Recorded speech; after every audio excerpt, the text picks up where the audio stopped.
What's going on, everybody? Tunnel Shark Games here. I'm Corey. And I'm Matt. And we're doing a Magic the Gathering Planeswalker review. For Chandra the Pyromaster.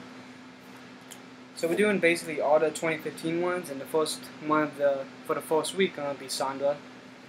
And basically, what to say about her is she's perfect, absolutely perfect in bomb decks. Burn decks, aggro decks, anything where you're trying to poke out minimal damage as fast as possible.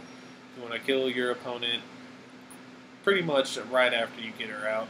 Yeah. Her ultimate ability is fantastic. If the game does go late, though, you do get to knock out 10 of your cards or so and then just cast them for free after you ultimate her. Yes. So say you have some lava asses that get knocked out. You know? Not many people play Lava Axe, but if you did, perfect time for Chandra there. Hell yeah. What she's really good in now, that I haven't seen much of, it's going to be really aggro red decks. I don't know if I would call them burn decks anymore, since we did lose a lot of the good burn spells. We really did. Some of them are still in there that are good. Searing Blood, there's Magma Spray, Magma Jet, cool stuff like that. But most of it's out now, so she's really more of an aggro planeswalker, just to get free damage out and stop a creature from blocking, which is great, especially if you're running with 1/1s, 2/2s, and everything like that. Yeah. What I want to get into now is each one of her abilities. She starts with her +1, which is a fantastic ability. It deals 1 damage to your opponent and 1 damage to the creature your opponent controls. And that creature can't block after you've done the damage to it. That is perfect. So that's great, especially if you drop it and if you have something like Satyr Fire Dancer out there or something like that, who's going to be spitting damage back at you if you're attacking and it gets blocked. But also it comes with its 0 ability. When I talk about that, exile the top card of your library, you may play it this turn. Yeah, it's pretty great. You get to, it's pretty much like a draw an extra burn spell. Yeah. But you exile that top card. If it's better than any of the spells you have in your hand, drop that card instead of something you have in your hand. Always a fantastic thing to do. Like I said, with a Lava Axe, of course, you're going to have to pay the mana cost at that point. But, again, if your hand's dead and you got a card on top of your deck that you're hoping is going to be great, and it is, it could be the difference between losing the game by a couple points and winning by a couple points. Yeah. And then we get to her ultimate ability, which we kind of just touched based on right in the beginning. Then both touched based on it again, which, get the exile the top 10 cards of your library, and choose the instance of sorcery cards you exiled. This way, you can copy up to 3 times too. Yeah, you get one of those and you copy it 3 times.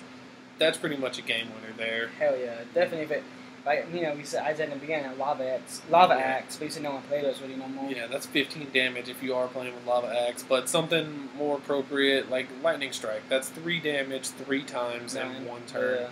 Yeah, 9, nice. If you got Chandra up to her -7, you're guaranteed that your opponent's not going to have more than 9 life left. If they have more than 9 life left, you're doing something wrong with an aggro deck anyway. Yeah.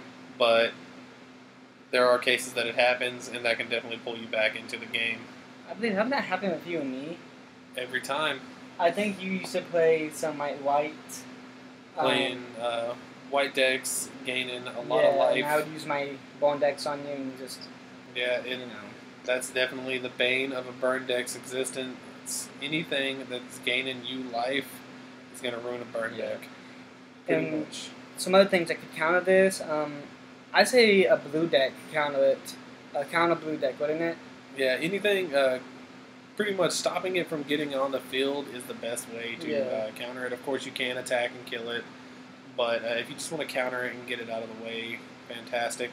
Again, decks where you gain life, lifelink, and everything like that's really helpful against Chandra or any cards that are going to burn you out. But one of the great ways to get rid of it, though, again, kill spells, something like that, just destroy target planeswalker, anything like that. But she's a great card to definitely start out with, not an expensive card to pick up. Not at all. And aggro red decks are the way to go if you're starting out playing Magic and everything like that. Yeah, little quick story before we end here.